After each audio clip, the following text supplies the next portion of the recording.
Bonjour à tous, Céline Coaching, bienvenue à la deuxième semaine de notre défi bonheur pendant cette période de renaissance, de déconfinement et de gratitude. Aujourd'hui, je vous parle de l'alimentation.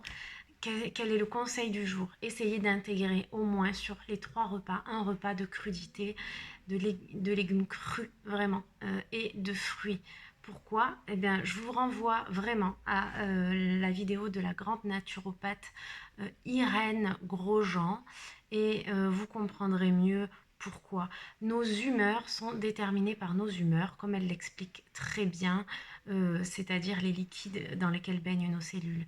Et lorsqu'on consomme de la mort, en fait, hein, comme elle dit, on ne fait pas de la vie avec de la mort.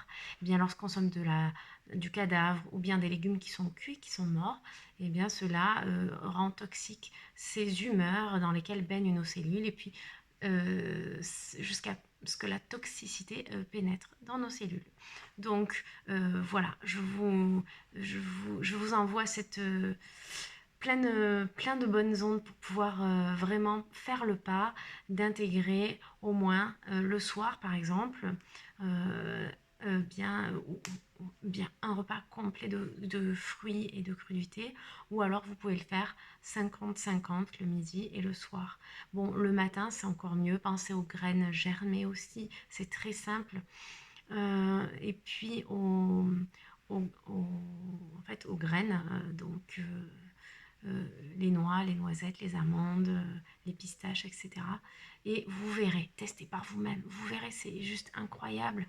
Prenez des enfants et mettez-leur des bichocos et puis des céréales au goûter ou au petit déjeuner. Et puis donnez-leur une alimentation vivante, hein. Vous verrez, ils n'ont pas du tout le même comportement entre eux. C'est flagrant. Et bien pour nous, c'est pareil. Voilà. Comme dit Reine Grosjean, on s'aperçoit que, par exemple, les personnes qui ont tendance à être introverties, eh bien, elles ont plutôt tendance à manger de la viande. Et les personnes qui sont colériques, eh bien, elles auraient plutôt tendance à manger des pâtes, du pain, à être fan de pizza, etc. C'est schématisé, mais vraiment, ce sont les deux types qu'elle décrit très bien.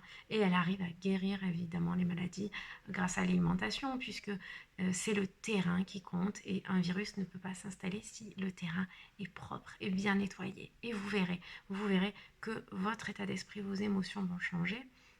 L'émotion dure beaucoup moins longtemps que les humeurs, mais évidemment, les unes les autres s'impactent, comme notre corps physique impacte le corps émotionnel et inversement. Faites un sourire et vous voyez dans votre corps la détente.